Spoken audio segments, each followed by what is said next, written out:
Ayan mga kalingap at mga kasama, mapagpalang araw po sa ating lahat. Ayan, welcome back po sa ating YouTube channel. Sa mga bago, huwag po ninyong kalimutan na mag-like, mag-share at mag-subscribe po tayo. Yan mga kalingap, andito po tayo ngayon sa may Barangay Bakal. Part po ito ng Paracali. Ito muli po nating binalikan si Ate Nilda para magbigay po tayo mga kalingap ng ayuda. Yan, tara mga kalingap, samahan po ninyo ako. Pupuntahan po natin si Ate Nilda. Magandang hapon. Ay, grabe, daming tanim ni Ate Nilda dito Yan no. Nalalagyan ng balko na. Grabe, ganda ng gupit ni Jan Andro May ano nga po, may ramdam. Bakit? Ano nangyari sa'yo, Jan Andro? Kulibra daw po. Ano po? Kulibra. Ano yung kulibra?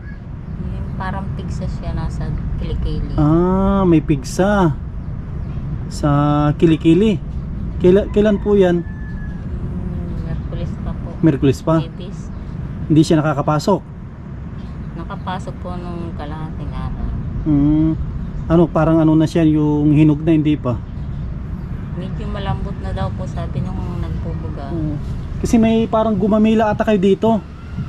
Di ba gamot yon yung gumamila, yung bulaklak niya? Ay iba naman po ito, yung parang ano daw, yung kulibra daw po, basta na lang natin. Pero may gamot naman siyang iniinom. Meron po yung binubughan ng mama. Binubugaan ng mama. Hindi naman siya nilalagnat. Kagabi po minsan. Masakit daw yan Masakit. Buti na lang may kuna kayo dito lutuan ng kahoy. Hindi nga po nakakapangahoy, may puro ulan. Maulan nitong nakaraan na mga nakaraang araw. Sobrang ulan po dito. Kamusta naman po itong bahay nyo? May kwan po, may natulo? Wala naman? Wala naman po. Kung may natulo ay bilihan siguro ng ng tawag dito, Bulkasil. Meron pa po dyan. Pag may natulo ay kung sabihin nyo sa akin para mabilihan natin. Tapos kung pala Yung palang simento binibili nung yan o kapitbahay ko. Ibinta nyo na. Ay di ko binigay at Ibinta nyo na kaysa tumigas pa. Hindi pa naman nagtigas. Ibinta nyo na. Kaya Ibinta nyo na para Tapos may gustong mag-kun sa inyo, mag-sponsor ng baboy. Ipapaayos natin yung Ate Nilda, baka sa mga susunod na araw ay magpapadala siya. sige po, thank you. Thank you po sa nag-sponsor. Mag-sponsor pa lang ate. Kailangan natin ipaayos yan, no? Silipin nga natin muli ito. Kay Kuya Hornot. Ito yan, ito kasi mga kalingap yung kanilang yung kulungan na baboy. Ano lang to? Bali lalagyan lang ng poste. Kasi meron na rin, di ba? Isa lang naman na baboy, sapat na dito ate, no? Tapos kung may simento ka, wag mo na ibenta siguro kasi may buhangin. Meron pa. May ipa-repair lang natin konti ito. Tatanggalin lang ito kasi ito mga kalingap, pag pang isang baboy pwede na ate, no? Kulang po ito, popostehan natin sa bawat sulok. Ginawa ko yung dati ko ng ng baboy sa gobyerno na loob. Nag-alaga kayo dati ng baboy. Pero marunong kayo ate dyan sa pagbabahog dyan. Marunong kayo sa pagbabahog ng baboy. Pag abiik, ano yung unang pinapakain dyan? Yung baga pong isa-isang kilo. Starter ba yun? So yata po. Pero marunong kayo mag-alaga ng baboy. Kasi may gusto mag-sponsor, kasi may mga kahoy pa na pwede itong pang dingding. Kasi karamihan naman na nakikita ko dito nag-alaga ng baboy, hindi naman simentado. Simentado lang ang flooring, pero yung pinaka-bakod niya ay kahoy lang. Kung yung baboy nung nanay ko, nakatali lang sa Ay, tinatali lang. Mga ilang buwan yan ate, bago mga 3 po. 3 buwan pwede na ibenta. Mga magkano kaya pag mga 3 buwan? Mga ilang kilo na yun? Depende po kung mabagal lumaki ang baboy, kung may mahina pong lumaki may. Pero sa tingin yung pinaka-normal na kilo niya, pag talagang yung hindi ganun kabagal, hindi ganun kabilis din. Mga ilang kilo? Yung 3 months. Baka po mga 30 kilos. 30 kilo? Ano na pang tawag ng pang lechon. Mm. Depende po sa paglaki. Pero may nabili, may nag Kakatay po sila at pero may mapagbibilihan tayo ate ng ano ng adit ng biik kung sakali man na Iwan ko po dyan kay Ate Vicky. may biik pa dyan, wala na. Pa. Hindi ko alam. Kasi pag dumating yung budget ay agad po tayong ano ay agad po natin itong ipapaayos. Paayos natin yun, pabakudan. Saan tayo makakuha kayo ng poste na 4 lang? Kasi ito alam ko pwede na ito itong isa na ito. Saan kaya pwede makakuha ng ano 3 pang mga 4 na poste para Matanong po ako kay Kuya Hornot. tapos ito pwede ate, di ba? Ibakod natin yan. Si Kuya Hornot ang Ito di ba? Pwede ito. Yan marami kasi itong tablang itong tablang matitigas, no. Pwede yan na ibakod sa baboy, no, para mapakinabangan. Kung naman parang nahukayan yung sa may baba dyan. Malakas ba ang ano dyan, agos?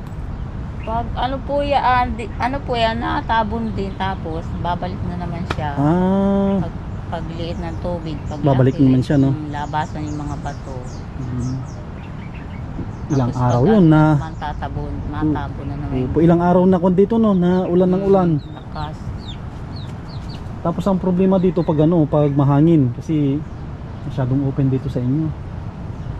Pero kung naman Trapal po pwede itabi. Nandiyan pa yung trapal. kung naman tong bahay nyo nung malakas ang ulan, matibay naman. Ate, sa tingin mo matibay naman yung bahay na. Siyempre matibay, di ba? Kasi ito yung mga kalinga po. Tignan po ninyo, maganda talaga pag nasiminto sa gilid. Yan po malinis tignan. Yan mga kalinga po. Maraming salamat kay Ma'am Susan of Colorado. Siya po yung nag-sponsor para masiminto po itong paligid. Ayos na po. Kasi kung hindi ito nasiminto, pangit tignan. Buti na lang ano siya, nasiminto. Tapos yung mga gamit nila ate, may sabitan sila. Ang kagandahan nito, presko, no? Presko ito mga kalingap, itong pagkagawa ng kusina ni Ate Nilda. Kung siya talaga presko. Ang kailangan lang dito talaga luna pag medyo malakas yung yung hangin. Ang patahian ko po ng mga sako dyan. Pag dalang ko kayo ng luna. Wala ka po. Yung mga kalingap po. Grabe, ganda. Pwedeng pumasok, silipin natin. Mga kalingap po, pasok tayo sa bahay ni Ate Nilda. Pinunasan ko na lang ng basa. Yan, kulang ito mga kalingap. Simple lang po itong bahay nila. Yan, kasi wala tayong masyadong budget kasi dito. Kaya hindi po natin napadouble wall ito. Yan, no. Tapos yung yung mga poste ay dati na ito. Pero kung ito mga kalingap, antigo. Antigo na mga poste yan. Yan. Kahit ganito kasimple, pero importante mga kalingap ay malinis. Yan po yung importante, Tignan po ninyo dito, malinis, Napakalinis ng kapaligiran ng bahay ni Ate Nilda, tapos may mga pananim. Yan. Ito yung mga gustong-gusto ko mga kalingap na talagang yung natulungan natin. Yung pinapanatili nilang malinis yung bahay, tapos ito inaalagaan po nila. Yan, simple lang po ito, napakasimpleng bahay lang. Yan, Hindi tulad kasi nung yung unang bahay po nila dito na talagang sirang-sira na talaga po yun. Ito po yung pabahay na pang 100, kung po ito, pang 194 po ito na pabahay. Pabahay ng Team Kalingap. Yan, maraming salamat. Ito pa mga Kalingap yung noon. Ito po yung before, ito siguro mga 2 years ago pa ito. Ito naman yun ngayon mga kalingap po, yung after nya. Yan, grabe ayos may mga kon pala dito may mga pag-anuan nila yung EBCD. Kawawa naman to si Jan Andrew pagaling. Dapat magpagaling ka.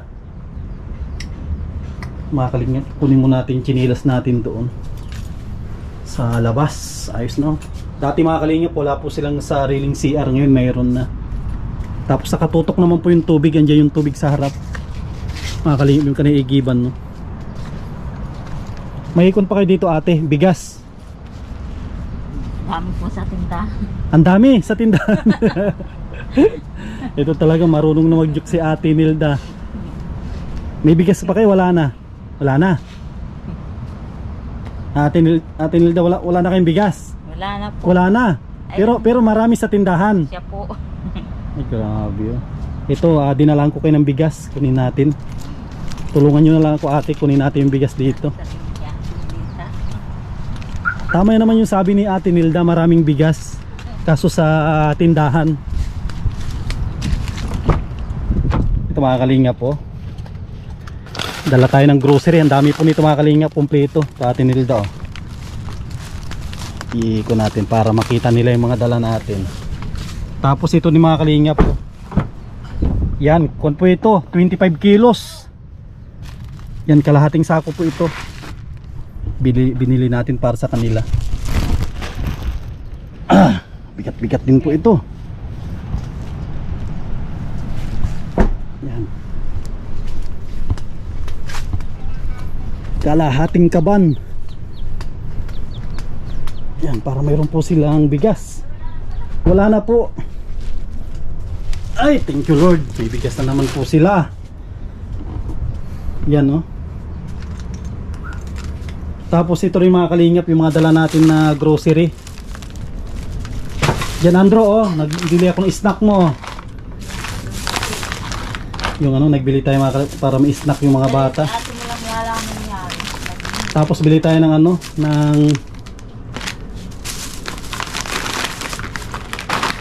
para may snack kayo, oh. Tapos ito, ate, kompleto na ito, hanggang asukal, hanggang mantika, noodles, mga dilata. Nasa ilalim po yung mga dilata. Yan. Dinamihan din po natin para kahit pang isang linggo po yan. Kakasya, sakto yung pagpunta ko pala dito, Ate Nilda, no? Kasi nararamdaman ko na, ay sabi ko baka wala nang bigas yung si Ate Nilda. Kaya sakto yung pagpunta ko dito. Yan, maraming salamat sa mga viewers po natin. Dahil po sa panonood po ninyo ay nakakalikom po tayo ng ano, yan budget. Pambili ng bigas. Napakamahal na ng bigas ate ngayon. Siya po. Magkano na ang kilo na pinakamura? 58 yata po. 58. Oh. Ibig sabihin ang kalahating kaban sa mga 1.4 na, 1.5. Ano yung masasabi mo dyan Ate Nilda sa dala namin na biyaya? Maraming salamat po at maraming salamat po at ano, Hindi natigil yung blessing. Tuloy-tuloy yan ate hanggat tayo ay kumikita sa YouTube. Buwan-buwan ka namin na bistahin dito para hindi kayo mawalan ng ano, pagkain. Siyempre bukod pa naman doon, di ba? Kung naman kayo, kumbaga nagdi-discarte din kayo, di ba ate? Ano yung hindi kuwan ako para nakakalusong sa dagat ato. may binabantayan pa kayo? Nilalagnat minsan. Basta kung may bakante kayong oras, pwede kayong mag-discarte din, di ba? Naglalaba din po kayo? Minsan po pag palabay na. Pero karamihan dyan talaga sa dagat. Mga bata ate, may kuwan pa naman sila dyan pambaon. Nung pong nakaraang ano, nag-purpose naman mga 3 linggo sa kasalo po yan, di po kaya na parito. Siya po namin Pinabudget din. budget. Very importante talaga dito sa inyo yung bigas. Siya po. Yan ang pinaka-importante talaga yung bigas. Kasi 3 lang naman kayo. Makakasya yan, di ba? Hanggang isang buwan makakasya. Kung lang, pagpasensya nyo, yan lang yung nakayanan po natin. Okay lang po yan. Kasi nag-aantay din ulit tayo ng sweldo para madamit po tayong matulungan din. Ito pala yung sinasabi ko mga kalinga po. Pwede ito sa, akala ko kasi pigsa. Pwede po ito. Gumamila, di ba po? Siya po. Pwede po yan. Paano yun Ate Nilda? Alis na rin po ako. Sige po. Thank you very Basta much ingat po kayo dito lagi na. Maiwan din ako ng kaunting ano, pang baon ng mga bata. Kuntay mga kalingap ng ano. Kasi binabudget lang natin. Tago mo dyan ate, para may pambaon-baon yung mga bata. Okay na po yan ate. Okay na po yan. Basta importante ay Yan, buti na lang mga kalingap. Nakilala natin si Ate Nilda. Tuloy-tuloy po yung tulong natin sa kanya. Ano ate? Ito po pala po, yung pong mga, baka po may gusto pang mag-sponsor sa maliit po namin balkon, ay sayang naman po nababasa yung pinto. Ay sige, huwag po yung mag-alala ate, no? Pag Sayang ano, din naman po ang pagkaan ng pinto kung mababasa lang. Bisan po yung nababasa pag umuulan ng malakas. ay sige. Yan. Ito mga kalingap, yung isang problema din po natin dito, yung ano pala ito. Yung kanilang terrace ay wala. Huwag kayo mag-alala ate, no? Pag nagkapira tayo ay palalagyan natin ito ng maliit lang na terrace. Pupustehan natin dito. Maliit lang po. Maliit para hindi po yan ano, hindi po ito mabasa mga kalingap, kasi sayang pag mababasa po itong ano, yung itong buti na lang napinturahan. Kung hindi napinturahan ito, Ito na pag puro basa na lang. oh, kasi kung hindi ito napinturahan, masisira ka siya agad. Huwag po kayo mag-alala ate, no? Pag nagkapira tayo, kasi estimate ko naman dito mga 5,000 sapat na. Siya po. 5,000 sobra-sobra na po hindi ito mga kalingap pag nagkapera po tayo. Palalagyan natin ito ng maliit-liit lang na terrace. Idudugtong na lang siguro dyan ate. Dugtong na lang dyan. Siya po. Kung na lang yan mga kulang to ate. Yung pag ganon. Pero sa tingin ko ate, para mas maganda isabay na lang natin dyan. Isabay na rin natin dyan para mas ano siya, mas Sabi ni Kim. ano daw? Sama daw po pag ano na yung isa o. Oo, pangit na. Na. Magkabilaan. Kaya kung isip ko dito, 4 na euro lang po ito. Ang 4 na euro ay 2,000. O tapos kahoy lang. O sapat na yung 5,000 dyan ate Nilda, no? Sige, huwag po kayo mag-alala. Importante yung ano, yung darating na ano, yung sa baboy. Siya po. Sige po. Kakausapin ko po. Sige ate, salamat po. Sige po sa. Hmm. Salamat din po. Opo. Yan mga kalingap. Salamat po sa. Opo. Yan mga kalingap. Muli po nating nabisita Lilas ka na po. si Ate Nelda. Yan mga kalingap po, na panatili po nila yung kalinisan dito sa kanilang bahay. Yan, muli po ako nagpapasalamat sa mga nag-sponsor po dito, nagpaabot ng pagmamahal kay Ate Nelda. Yan, maraming salamat po. Yan mga kalingap, at gusto kong pasalamatan muli mga kalingap yung mga patuloy po na nagsusuporta sa inyong lingkod sa Masli TV. Yan, maraming salamat po, lalong lalo na sa mga hindi nag-skip ng ads. Yan, napakalaking tulong po yan mga kalingap sa ating channel. Diyan po tayo kumukuha ng pantulong po natin sa ating mga kababayan. Yan, at shoutout sa mga bayani ng ating bansa, mga OFW. Yan, mag-iingat po kayo dyan lagi, lalong lalo dyan sa part ng Middle East, dyan sa part ng Israel. Yan, mag-iingat po kayo lagi. Yan, at gusto kong pasalamatan muli mga kalingap yung mga mababait po natin na mga sponsors. Ayan, maraming salamat po kay Ate Nansilim, kay Ate Hobita Bilisa Tejero, kay Ate Margie, Ate Lerma Tanaka, kay Ate Lorna Magday, kay Ma'am Daisy from USA, kay Lina Barbosi. Yan, maraming salamat po kay Ma'am Susan of Colorado, kay Ma'am from Vancouver of Canada, kay Lolita Adante, Sally Naigan. Yan, kay Sir Noel Timog. Yan, sa mga anonymous sponsor po natin, maraming salamat po. Ayan mga kalingap, sa mga gusto magpaabot ng tulong sa ating mga kababayan, yan, pwede nyo po akong i-PM sa ating Facebook page, Sam Ashley TV. Yan, maraming salamat po, at mabuhay po tayong lahat. God bless.